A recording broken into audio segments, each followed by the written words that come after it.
Welcome back to Charity Farms. My name is Teresa, but you can call me T. Today, we are going to talk about aquaponics yet again. I told you in the first aquaponics video that I had to order another pump because my pump had actually died. The pump I received was actually from Lowe's, and I ordered another one on Amazon. There's just one slight problem. When I ordered the pump from Amazon, I wasn't paying attention, and instead of ordering a pump that was 320 gallons per minute, I ordered a pump that was 520 gallons per minute, which basically means that I am overflowing really fast with water, and it's not having the capability to drain in time.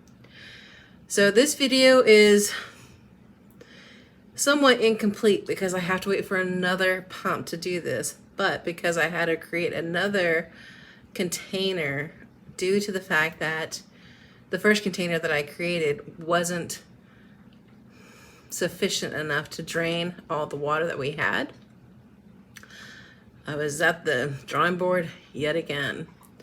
You will see that in this video, because I actually want to start to add my worms. I've had my worms for a while. I want to start adding them into the fish tank.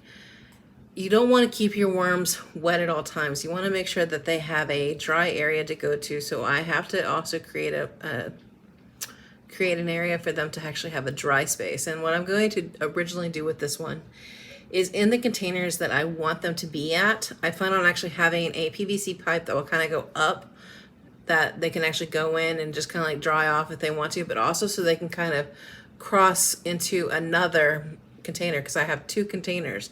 I want to make it where they're able to transit around. It also allows them to stay cool and dark.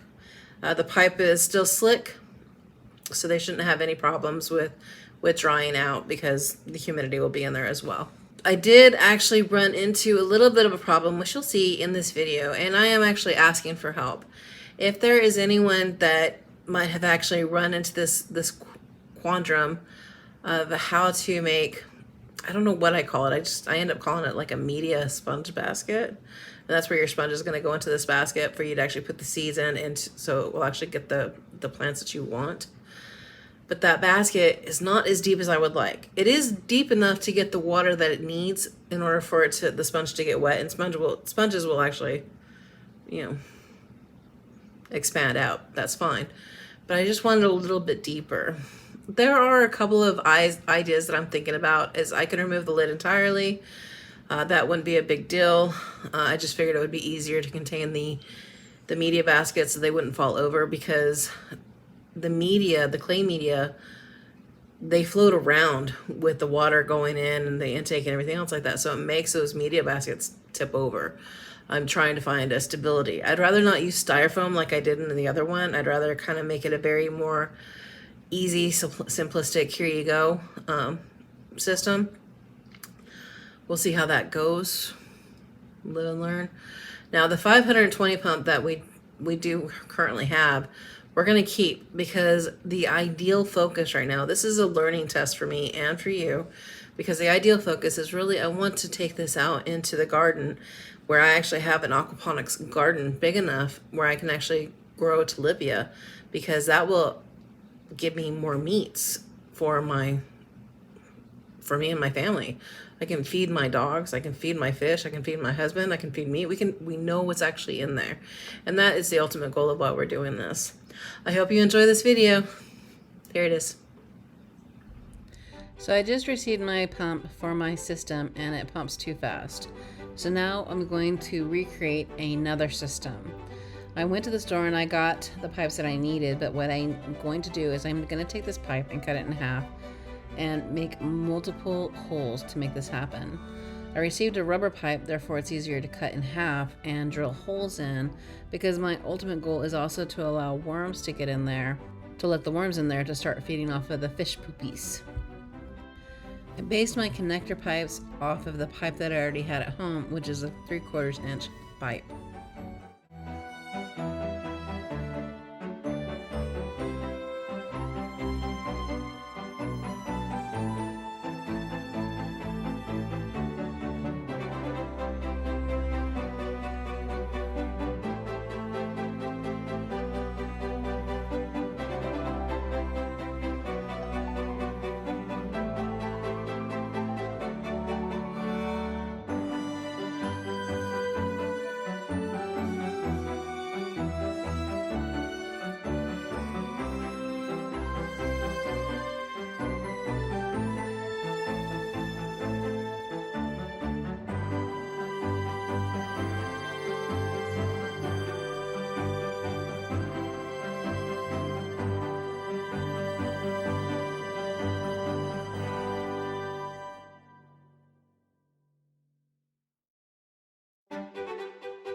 Because my caps do not fit on the pipe that I'm going to drill holes into, I need to go back to the store and get caps that will cover that.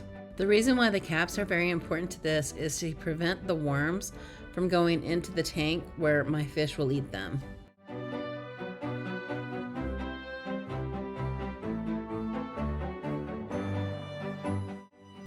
I have only drilled one hole into the bucket with the PVC pipe that will actually extend out into the fish tank because I want to make sure it does not leak. Unfortunately, it did not work. I had to put silicone over it, as you can see, because it was leaking. I found the reason for this is because I used the drill bit that would be the size to allow the fitting to fit through easily. I now know I must go down a size lower and then use a heat gun to allow the plastic to melt and then put the pipe through. I will use this container as a practice piece, so I'm not wasting money buying more containers on the official container that I will use.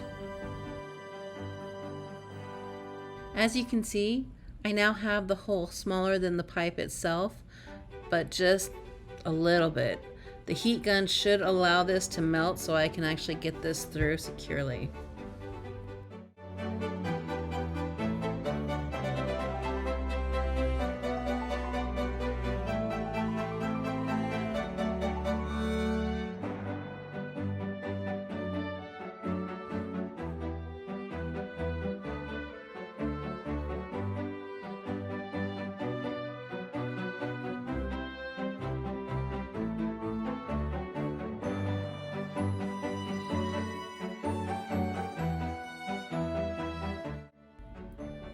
Okay, here's the plan.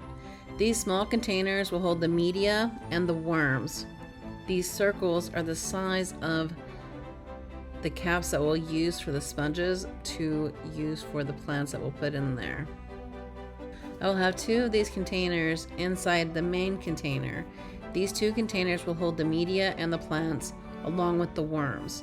This should prevent the media from floating around and the worms from going into the fish tank. On this container, I need to mark where this sponge holder will mark at the very end of it to hold the water. This should allow me where my pipe intake will go, where my pipe outtake for the worms to get dry so they're not wet at all times should be, and where I should place my holes in this container to make sure that it does not overflow. On one side of the main container, I need to mark where I will put a pipe that will allow the intake to come into.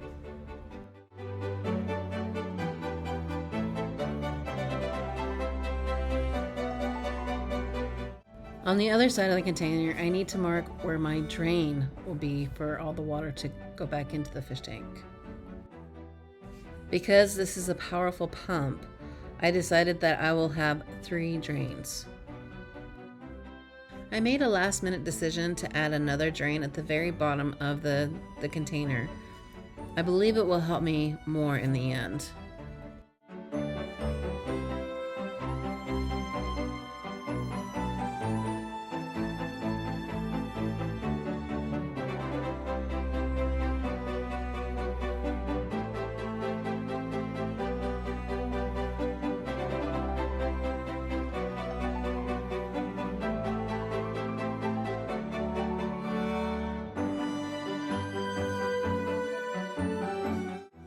I was using my plastic drill bit to drill holes into the top of the plastic container where my plastic sponge container will actually reside.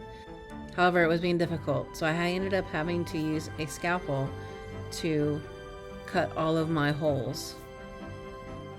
Now I'm going to see if my measurements for the small container were correct. I'm going to add water to the line that I had for where the media basket would end. It looks as though I'm a little off.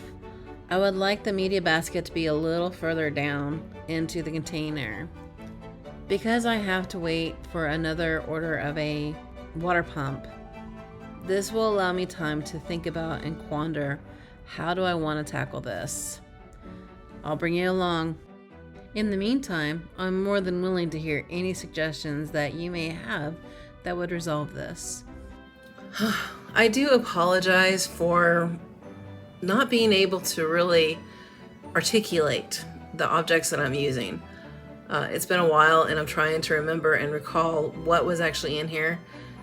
And I don't really remember what those media baskets were called. I bought those 2 years ago. I don't remember quite exactly. That's why. But I do apologize. I will try to make sure that it's not that bad next time. But thank you so much for watching. Again, if you have any comments or any ideas, please add it in the comments below. Until next time, you have a blessed day. Bye.